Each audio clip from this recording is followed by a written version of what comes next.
বিএনপির ভারপ্রাপ্ত চেয়ারম্যান জনাব তারেক রহমান, তিনি কিন্তু একটা নতুন দৃষ্টান্ত রাখলেন যে প্রায় 2 যুগের বিরতির পর তিনি প্রথমবারের মতো কোনো গণমাধ্যমকে একটা সাক্ষাৎকার দিয়েছেন। তিনি বিবিসি বাংলার সাথে এক দীর্ঘ সাক্ষাৎকারে খোলামেলা অনেক কথা বলেছেন, যেটা শিগগিরই প্রচার হতে যাচ্ছে। তো এই যে তিনি একটা যে নতুন দৃষ্টান্ত রাখলেন, এটা অবশ্যই আমি মনে করি এটা ইতিবাচক দিক, যে তিনি 2 যুগ পরে প্রথমবারের মতো কোনো মিডিয়ার মুখোমুখি হলেন এবং তাদেরকে খোলামেলা একটা সাক্ষাৎকার দিলেন। এবং আরেকদিকে আমরা শুনতে পাচ্ছি যে, আপনি জানেন যে মির্জা ফখরুল ইসলাম আলমগীর বিএনপির মহাসচিব, তিনি যে বক্তব্যগুলো দেন সেগুলো নাকি তারেক রহমান তার থেকে অনুমোদিত হয়েই তিনি কথাগুলো বলেন, অর্থাৎ তারেক রহমানের অনুমতি ছাড়া তিনি এমন কোনো কথাবার্তা বলেছেন এমন দৃষ্টান্ত কেউ দিতে পারবেন না। অর্থাৎ তারেক রহমান যে কথাগুলো তাকে বলতে বলেন সেগুলোই তিনি বলেন, তিনি নিচ থেকে আগ বাড়িয়ে কিছু বলেন না বলেই কিন্তু বলা হয়। তো এখন অনেকের মনেই তাহলে প্রশ্ন জেগেছে যে সাম্প্রতিক সময়ে মির্জা ফখরুল আলমগীর তিনি যে বললেন, তিনি বললেন যে এই জিয়াউর রহমানের প্রতিচ্ছবি তিনি দেখতে পান ডক্টর ইউনূসের মাঝে, এবং এটা নিয়ে কিন্তু অনেক নেতিবাচক প্রতিক্রিয়া এসেছে। এবং আপনার সাথে আজকে অনুষ্ঠানের আগে আমি ব্যাক স্টেজে টিটো রহমানের সাথে কথা বলছিলাম, এবং টিটো রহমান আমাকে বললেন যে তিনি কখনোই বিশ্বাস করেন না যে তারেক রহমান তাকে কখনো এ ধরনের কথা বলেছেন মির্জা ফখরুলকে, যে ডক্টর ইউনূসের মাঝে ওই জিয়াউর রহমানের প্রতিচ্ছবি দেখা গিয়েছে। অর্থাৎ এই পুরো বক্তব্যটি আসলে মির্জা ফখরুল ইসলাম আলমগীরের একান্তই তার নিজের ব্যক্তিগত বক্তব্য। তা আমি আপনার কাছে সামগ্রিকভাবে জানতে চাই যে এই যে বিএনপির একজন মহাসচিব, তিনি যখন তার নিজের দলের এই জিয়াউর রহমান, যাকে পুঁজি করে বিএনপির রাজনীতিটা চলছে, যার আদর্শকে কেন্দ্র করে বিএনপির রাজনীতি চলছে, তার সাথে যখন আপনি একজন ডক্টর ইউনূসের মতো ব্যক্তিকে কম্পেয়ার করেন, এটা কি আসলে নিজের দলের ওই প্রবাদ পুরুষটাকে কি ছোট করা হলো না? আর পাশাপাশি তারেক রহমান, তিনি যে 2 যুগের একটা প্রথা ভাঙলেন, অর্থাৎ তিনি যে 2 যুগের বিরতির পরে গণমাধ্যমের মুখোমুখি হলেন বা সাক্ষাৎকার দিলেন, এই সামগ্রিক বিষয়গুলোকে আপনি কিভাবে ব্যাখ্যা করবেন? ধন্যবাদ নাজমুস সাকিব। নাগরিক টেলিভিশনের আপনি শেষের প্রশ্নটা, আমরা সবসময় কিন্তু একটি বৃহৎ রাজনৈতিক দল বিএনপির সমালোচনা করি, এবং সমালোচনা করি নিজে বিএনপির রাজনীতি করে। মানে বিষয়টি দেখেন, আমি বিএনপির রাজনীতি করি এবং বিএনপির রাজনীতি করে সমালোচনা করি, বিএনপির বিরুদ্ধে কথা বলি, এবং জোর গলায় বলি, বলে একটা জিনিস প্রমাণ করতে চাই জনগণের কাছে, যে বিএনপির রাজনীতি করে বিএনপির বিরুদ্ধে আলোচনা এবং সমালোচনা করা যায়, এবং সমালোচনা করার জন্য বিএনপি সেই স্পেসটি আপনাকে আমাকে দিচ্ছে। এবং যারা সমালোচনা করতে পারে সেই সমালোচনাটা করাটা উচিত গঠনমূলক ভাবে। শুধু সমালোচনার খাতিরে কিংবা কোনো ব্যক্তি স্বার্থকে প্রাধান্য রেখে মাথায় রেখে যদি সমালোচনা করি তাহলে সেটি ভিন্ন হবে। আপনার প্রশ্নের 2টি দিক ছিল, একটি হচ্ছে যে দীর্ঘদিন পর প্রায় 2 যুগের 20 বছরের বেশি সময় ধরে যিনি সাক্ষাৎকার দেন নাই, উনার শেষ সাক্ষাৎকার উনি আমরা দেখেছিলাম মনে হচ্ছে যে যখন এনটিভির জহিরুল আলমকে একটা সাক্ষাৎকার দিয়েছিলেন প্রায় 2 যুগ আগে। 2 যুগ আগে, তার মানে বাংলাদেশের একমাত্র সাংবাদিক খুবই ভাগ্যবান জহির সাহেব এনটিভির, যিনি উনার একটা বিশাল সাক্ষাৎকার, যেটি এখনো আমরা নেত্রীজানরা দেখেন। এবং এই সাক্ষাৎকে জহির সাহেবের খুবই, আমি প্রথমে জহির সাহেবকে ধন্যবাদ জানাই যে উনি একটা বড় একটা সাক্ষাৎকার নিয়েছে। এবং এখন বিবিসি বাংলা সাক্ষাৎকার, দুটি ধারাবাহিক সাক্ষাৎকার, একটি হচ্ছে সোমবার সকাল 9টায় এবং মঙ্গলবার সকাল 9টায়, এই 2 দিন প্রচার করবে। তখন হয়তো আমাদের এখানকার রোববার রাত 11টা এবং সোমবার রাত 11টা, এই 2 দিন। এবং আপনারা নিশ্চয়ই এই বিষয়ে আরো ডিসকাশন করবেন, সরাসরি প্রচার করতে পারেন। এটির একটি পজিটিভ দিক তো বটেই, মানুষের মধ্যে প্রচন্ড আগ্রহ রয়েছে। আমি দেখতে পাচ্ছি যে অনেকেই এটি আগ্রহ ভরে উনার বক্তব্য, এমনটি না যে উনার বক্তব্য শুনছে না মানুষ, উনার বক্তব্য প্রতিদিনই শুনছে মানুষ। বিভিন্ন মিটিং এ সমাবেশে উনি কিন্তু ভার্চুয়ালি জুমে অনলাইনে প্রেজেন্ট হচ্ছেন। উনার বিভিন্ন আইডিয়া ধারণা, 31 দফা থেকে শুরু করে উনার যত পলিসি রয়েছে, স্বাস্থ্য খাতে কি কাজ হবে, শিক্ষা ক্ষেত্রে কি কাজ হবে, মানে প্রতিদিনই উনাকে শুনছেন। তারপরে একটু ব্যতিক্রমে মানুষ শুনতে চায় যে 1-to-1 সাংবাদিকদের সাথে কথা বলে প্রশ্নের উত্তর উনি দিচ্ছেন কিনা, সেটিও মানুষ দেখতে চায়। এটি একটি খুবই পজিটিভ দিক। যদিও এটি উনি অনেক আগেও করতে পারতেন, কিন্তু এই যে উনি আগে না করেও যে একটা আকর্ষণটা রেখেছেন একজন জাতীয় পর্যায়ে লিডার হিসেবে, এই আকর্ষণটাও কিন্তু কম না। তারেক রহমানের একটা ভালো দিকটা হচ্ছে কি উনি একটা জায়গায় একটা আকর্ষণ তৈরি করে রাখতে পারেন মানুষের মধ্যে। এই এই একটা সক্ষমতা, যেটা লিডারশিপের সবচেয়ে বড় কোয়ালিটি। আপনার নেতৃত্ব তৈরি, আপনি যখন নেতৃত্বটা আপনি সাদামাটা ভাবেই আচরণ বিচরণ করার পরেও যদি আপনি মানুষের কাছে অনেক আকর্ষণের জায়গা থাকেন, তার সাথে আমি দেখেছি মানুষের মধ্যে দেখা করার প্রবণতা, অনেক জাতীয় নেতাদের দেখা করার, সাক্ষাৎ করার, তার সাথে ছবি তোলার, কিংবা তার সাথে যোগাযোগ আছে, এই পরিকল্পনা কিন্তু তার দলের মধ্যে তা না, দলের বাইরেও আমি দেখেছি অনেক ছোটখাটো রাজনৈতিক দল তার সাথে দেখা করতে পারে, কথা বলতে পারে, বা তার কাছের লোক, এগুলো খুব বলে, মানুষ বলে এবং প্রকাশ করতে চায়, এবং এটি একটি বড় প্রভাব বিস্তার করছে উনি মানুষের মধ্যে। এটা তার ব্যক্তিত্বের কারণে করছে। আবার অন দ্য আদার হ্যান্ড বিপরীতও কথা আছে, যে এক ধরনের ফরিয়া গ্রুপ কিংবা এক ধরনের কনসোর্টিয়াম সিন্ডিকেট তৈরি হয় যেহেতু অনেক লেয়ার পার করতে হচ্ছে ওনাকে, আর ফলে সুযোগ সন্ধানী কিছু লোক থাকে, সেই সুযোগ সন্ধানী লোকগুলো মিসরিপ্রেজেন্ট করার সুযোগ পায়, যেটা ব্যাখ্যা বা যেটা খোলাসা করার সুযোগ ওনারও আর থাকে না। এইটা একটা প্রক্রিয়া। তো এখন যেহেতু উনি আসছে, কারণে বোঝা যাচ্ছে যে উনি এখন নিয়মিত ভাবেই বিভিন্ন ডিপার্টমেন্ট, বিভিন্ন সংবাদ মাধ্যম সহ, প্রচার মাধ্যম সহ বিভিন্ন জায়গায় ওনার ফিলোসফি, ওনার দর্শন, ওনার পরিকল্পনা, ওনার প্ল্যান অফ অ্যাকশন, ওনার আগামী দিনের ভাবনা, এগুলো নিয়ে বিস্তারিত উনি আলোচনা করবেন। এইটা একটা পজিটিভ দিক। আবার অন দ্য আদার হ্যান্ড আপনি আরেকটি প্রশ্ন করেছেন যে মির্জা ফখরুল ইসলাম আলমগীর কি উনার কথার বাইরে একদম চলে না। দেখেন, মির্জা ফখরুল ইসলাম আলমগীর একজন বর্ষিয়ার নেতা, অনেক বড় রাজনৈতিক ব্যক্তি। এটা এমন না যে এই কোন ব্যক্তির, একটা দলের সেক্রেটারি জেনারেল পারসেপশন বলে হয়তো সেক্রেটারি জেনারেল চেয়ারপারসনের কথার বাইরে চলতে পারে না, কিন্তু মানে বাহির বলতে কি বোঝায়? মানুষ তো যখন বক্তৃতা দেয়, কথা বলে, তখন তো তার একটা এক্সটেম্পো কিংবা তার তো একটা নিজস্ব স্বকীয় অবস্থান থেকে বক্তৃতারা কথাবার্তা বলে। একদম পয়েন্টে পয়েন্টে সব লিখে আপনি আমাকে বললেন এই 10টা পয়েন্টে কথা বলেন, 10টা পয়েন্টেই বলবো, 11 নম্বর পয়েন্ট বলবো না, এমন কিন্তু হতেই পারে না। মানে এটি তো বাস্তবসম্মত কথা না যে না উনি ওই পয়েন্টের বাইরে যাবেই না।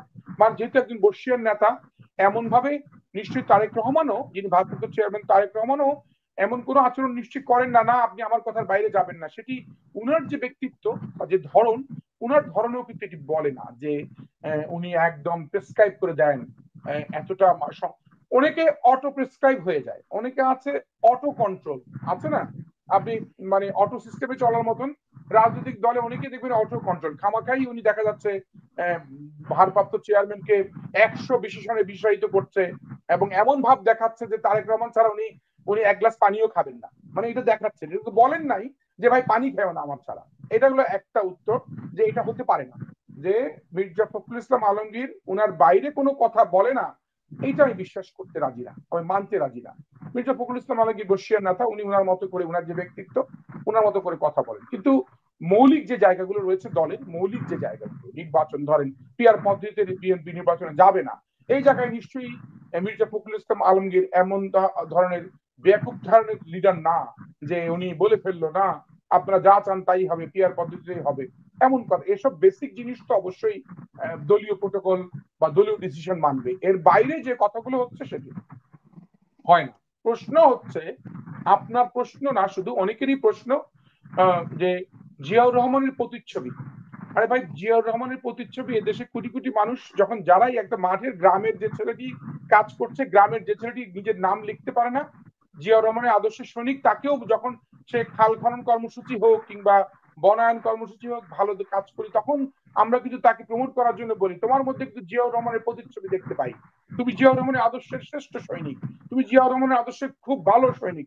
এটা কিন্তু এনকারেজমেন্টের কথা, যে এমন না তাকে ডিসকারেজ করা হচ্ছে। তার মানে কি? তার মানে হচ্ছে এটাকে জিয়াউর রহমানকে তার সমতুল্য করা হচ্ছে না, জিয়াউর রহমানকে ওই ছেলেটির সাথে তার সমকক্ষ করা হচ্ছে না, বরঞ্চ করা হচ্ছে যে হ্যাঁ তুমি জিয়াউর রহমানের আদর্শ ফলো করছো, যে কারণে তোমার মধ্যে আমরা প্রতিচ্ছবি দেখতে পাচ্ছি। আপনারা এইভাবেই দেখেন বিষয়টা, যে একটা গ্রামের মানুষকে বা একটা নতুন কর্মীকে বা দলের একটা কর্মীকে যেভাবে বলা হচ্ছে ডক্টর ইউনূস যে কাজগুলো করছে, যে কাজগুলোর মধ্যে মনে হচ্ছে যে এই দেশ গঠনের জন্য কাজ করছে, সেখানে যদি মির্জা ফখরুল ইসলাম আলমগীর যদি ভাবেন যে হ্যাঁ জিয়াউর রহমানের প্রতিচ্ছবি পায়, সেটা তার মানে জিয়াউর রহমানের সাথে কম্পেয়ার করা হচ্ছে না বা জিয়াউর রহমানের সমকক্ষ করা হচ্ছে না, বরঞ্চ জিয়াউর রহমানের কাজগুলো উনি করছেন, যে কাজগুলো করতে জিয়াউর রহমান পারেন না, এটাকে হত্যা করা হয়েছে, যে কাজগুলো আমাদের করে যেতে হবে সারা জীবন, এমন তো না যে কাজটি আপনি কালকে সকালেই শেষ। 2025 সালের 30শে ডিসেম্বর পর্যন্ত এই কাজটি করতে পারবেন, আর করতে পারবেন না, জিয়া রহমানের কাজ করা শেষ, এমন তো না, সারা জীবনই করতে হবে। তবে সারা জীবন যারা যারা আদর্শে হবে, আজকে ডক্টর ইউনূস সাহেব দেশের ইন্টারিম গভর্নমেন্টের প্রধান হয়েছেন, হয়তো আগামী 5-7 বছর পরে আরেকজন তত্ত্বাবধায়ক সরকারের প্রধান আসবে, সেও যদি ভালো আদর্শিক কাজ করে, যদি আমরা বলি যে তোমার মধ্যে সেই আদর্শ দেখা যাচ্ছে, তাহলে সেটি তো আমি মনে করি দোষে কিছু দেখি না। আমি তো দেখি মির্জা ফখরুল ইসলাম আলমগীরকে নিয়ে যে ট্রল গুলো হচ্ছে, এবং আমাদের দলের নেতা কর্মীরাই যেভাবে ট্রল করছেন যে মির্জা ফখরুল ইসলাম আলমগীর কেন কিভাবে বললো এই কথাটি, ওনাকে জিয়াউর রহমানের সাথে কিভাবে তুলনা করলো, এইটাই মনে করি তুলনার বিষয়টি না কিন্তু। কারণ আপনি জানেন যে এখানে জামায়াত ইসলাম বক্তৃতা দিয়েছে, জামায়াত ইসলামের নায়েবে আমির আব্দুল তাহির সাহেব কিন্তু প্রেস করে কথা বলেছে ডক্টর ইউনূসের মতন একজন মেধাবী আন্তর্জাতিক খ্যাতি সম্পন্ন মানুষ। মানে একটি কোরামে, এবং যেটি হওয়াই উচিত ছিল, যেটি প্রেজেন্ট করার চেষ্টা করা হয়েছে, যে বাংলাদেশের সব রাজনৈতিক দলগুলো বিশ্ব দরবারে বোঝানো যে আমরা সবাই ইউনাইটেড বাংলাদেশ গড়ার ক্ষেত্রে আমরা ইউনাইটেড হতে চাই। এবং এই ফিলোসফিটা বিএনপি তার বাইরে না, এবং বিএনপি তার বাইরে যেতে পারে না, বিএনপিও ইউনাইটেড ভাবে দেশটা করতে চায়। কিন্তু সমস্যাটা হয়ে যাচ্ছে যে আমরা যেভাবে ন্যারেটিভ গুলো দেই, সেই ন্যারেটিভ গুলো দিয়ে মানুষের মধ্যে, অনেকের মধ্যে আমরা বিভ্রান্তি সৃষ্টি করার চেষ্টা করি, বরঞ্চ বিভ্রান্তিকে আমরা যদি ভেঙে দিতে পারি, সেটি হচ্ছে বড় জিনিস। তো যাই হোক, আজকে যেহেতু আলোচনার জায়গায় আমাদের যেটি মাথায় রাখতে হবে, যে আমরা বিএনপির রাজনীতির চেইন অফ কমান্ডটা খুব মানি কিনা। চেইন অফ কমান্ডটা আমরা আসলে অন্যান্য অপর রাজনৈতিক দলগুলা যেভাবে চেইন অফ কমান্ড গুলা মানে, সেই চেইন অফ কমান্ড গুলা সেভাবে মানে না। কারণ কি জানেন, আমি একটি কথা বলছিলাম কয়েকদিন আগে একটা বক্তৃতায়, যে বিএনপির রাজনীতির আরেকটি সবচেয়ে খারাপ অধ্যায় হচ্ছে বিএনপির যারা লিডার হয়ে যায়, ধরেন যে নেতা হয়ে গেছে, সে আর উত্তরসূরি তৈরি করতে চায় না, মানে তার নেতৃত্বে শুধু পরিবার ছাড়া। সে যদি মনে করে যে তার সিকিউর উত্তরসূরি হবে তার সন্ততি, তারা পরিবারের লোক, তার স্ত্রী, এর বাইরে আর কেউ, এর বাইরে যারা তাদেরকে কর্মচারী বানিয়ে রাখতে চায়। মানে এই টেন্ডেন্সিটা হচ্ছে বিএনপির সবচেয়ে বড় চ্যালেঞ্জিং পার্ট সাংগঠনিক ক্ষেত্রে। কারণ আপনি যখন একজন মানুষকে কর্মচারী বানাবেন, তাহলে আপনি তাকে বৃত্তের আচরণ করাবেন, ভাববেন যে সে সারা জীবন আমার দাসত্ব, সে যাতে সারা জীবন আমার কর্মচারী থাকুক, সে যাতে নেতৃত্বে না আসে। ফলে আপনি তার রিক্রুটমেন্টটাও করছেন খারাপ জায়গায়, মানে আপনি ভালো যোগ্য লোককে আপনি আনবেন না।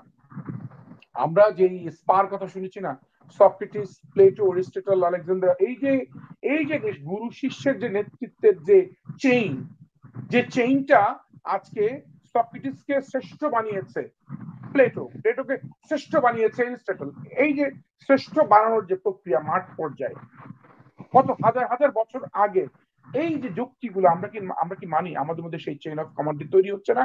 কারণ রিক্রুটমেন্টে আমরা চিন্তা করি পরিবারের বাইরে আনবো না, আর পরিবারের বাইরে আনলে এমন অযোগ্য অপদার্থ লোকদেরকে রাজনীতি রিক্রুট করব, যে অপদার্থ অযোগ্য লোকগুলো আমার থেকে বড় নেতা হওয়ার কোনো সুযোগই পাবে না, এবং কোনোদিনও হতে পারবে না। কারণ আমার মতো টাকাও কামাতে পারবে না, আমার মতো উচ্চশিক্ষায় শিক্ষিত হতে পারবে না, বা আমার মতন সেই স্ট্যান্ডার্ডে কথা বলতে পারবে না, কিংবা আমার মতো করে বড় নেতাদের সাথে যোগাযোগ করতে পারবে না। এটা হলো একটা চ্যালেঞ্জ। তার মানে রিক্রুটমেন্টটা এবং chain of causation, chain of command এবং ধরনটা।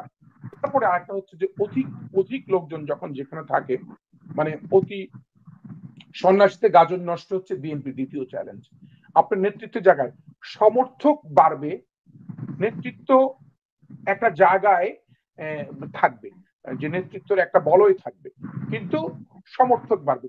আমাদের এখানে সমর্থকের থেকে মানুষ নেতৃত্বের বলয় বাড়াচ্ছে, মানে প্রতিদিন হাজার হাজার শাখা উপশাখায় দিয়ে, ফলে কেউ কাউকে মানে না। আপনি মাঠে গিয়ে দেখবেন যে ছাত্রদল যে ছেলেটি করে, সে ছেলেটি মনে করে যে ছাত্র দলটাই তার সবচেয়ে পাওয়ারফুল, যুব দলের সাথে তার কম্পিটিশন। সে কিন্তু কম্পিটিশন দেশের কোন কাজটা করবে সেটা নিয়ে কম্পিটিশন করেন, যে কাজের কম্পিটিশন না। সে কম্পিটিশনটা করে কি জানেন, নিজের মধ্যে কম্পিটিশনটা করে, শক্তিটা দেখায় সে নিজের মধ্যে।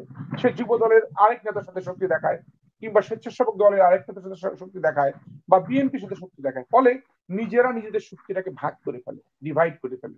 এটা হচ্ছে বিএনপির তৃতীয় চ্যালেঞ্জ।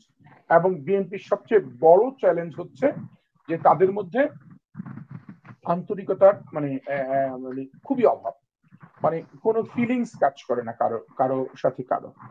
ফলে এই ফিলিংসটা না থাকার কারণে যেটি হয়, কারণ ফিলিংস নাই কেন, মিশন নাই। আপনার মধ্যে যদি কোনো মিশন না থাকে, আজকে জামায়াত ইসলাম অল্প সংখ্যক লোক নিয়ে কেন এত, ধরেন তাদের নায়েবে আমিরের জন্য পাগল হয়ে যাচ্ছে 20 জন মানুষ, তাকে কিভাবে ব্যারিকেড দিয়ে নিয়ে আসছে, কিন্তু ওইখানে আমাদের মধ্যে একটা ক্রেডিট গেইন নেওয়ার একটা প্রতিযোগিতা কাজ করে দলের লোকদের মধ্যে, শুধু নিজের নিজের ক্রেডিটটা কিভাবে নিবে সেটা ইনশিওর করার জন্যই। এবং ফাইনালি যেটা বলছি সেটা হচ্ছে ফটো সেশন কেন্দ্রিক রাজনীতিটা আরো বেশি খারাপ করেছে, যে সে কোন নেতার লোক সেটা জাহির করার জন্য সারাক্ষণ কোনো না কোনো লিডারের সাথে ছবি তুলে এবং সেই লিডারের মানে গান গেয়ে গিয়ে সেই লিডারের দোহাই দিয়ে কাজ করে। হয়তো যার সাথে ছবি তুলছে সে তাকে চিনে না, সেও তাকে চিনে না, কারোর সাথে তার কিন্তু তার কোনো আত্মিক সম্পর্ক নাই, কিন্তু মাঠে ছড়িয়ে দিয়েছে সে কিন্তু অমুক নেতার শিষ্য। ধরেন যে কোনো অমুক নেতার শিষ্য, আপনি গ্রামে গিয়ে দেখবেন যে তার সাথে তার বড় করে ছবি টাঙানো, কিন্তু ওই নেতাও তাকে চিনে না, সেও তার নেতার সাথে একদিন হয়তো হাত মিলেছে। এই যে বন্ধনটা নাই, সেটি কিন্তু অনেক অন্য কোনো দলে নেই, সেটি নাই, সেটি একমাত্র বিএনপিতে। অন্য কোনো দলই বাংলাদেশে সব দলের সাথে নেতাকর্মীদের একটা বড় ধরনের প্রেম, বড় ধরনের ভালোবাসা, বড় ধরনের মহব্বত, যেটি বিএনপির মধ্যে আমি চ্যালেঞ্জের সাথে বলতে পারি বিএনপি নেতাদের সাথে, যেহেতু আমি রাজনীতি করি 35 বছর ধরে, তার মানে আমি খুব মাঠের খবর জানি, মাঠের রাজনীতি করে বলছি প্রেম ভালোবাসা অনেক কম।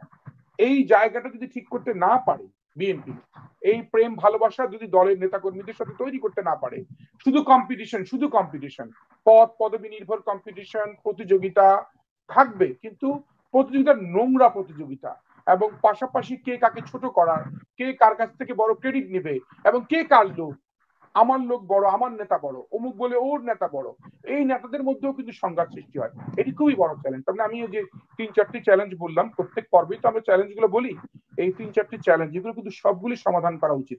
আমাদের হয়তো নাগরিক টেলিভিশনের কথা শুনে না কেউ, কিন্তু আমাদের এই শেষে আপনি যে প্রশ্নটি করেন সবসময় বিএনপির ব্যাপারে, এইটি কিন্তু বিএনপির জন্য আমি মনে করি একটা বড় ধরনের ট্রেনিং সেন্টার, ট্রেনিং সেল। এবং এই ট্রেনিং গুলো আমাদের যদি আমলে নিতে হবে, আমরা কিন্তু সমালোচনার ভাবে দেখি, আমার কথাগুলো যদি কেউ আবার সমালোচনা আকারে নিয়ে যদি কোট করে যে না সে তো বিএনপির বিরুদ্ধে কথা বলা শুরু করেছে, তাহলে কিন্তু আর শোধরাতে পারবো না। অতএব শোধরাতে চাই, আমরা একটি বড় রাজনৈতিক দলের সেই গ্র্যাভিটি দেখতে পাই, সে প্রেস্টিজিয়াস পলিটিক্যাল প্র্যাকটিস দেখতে চাই।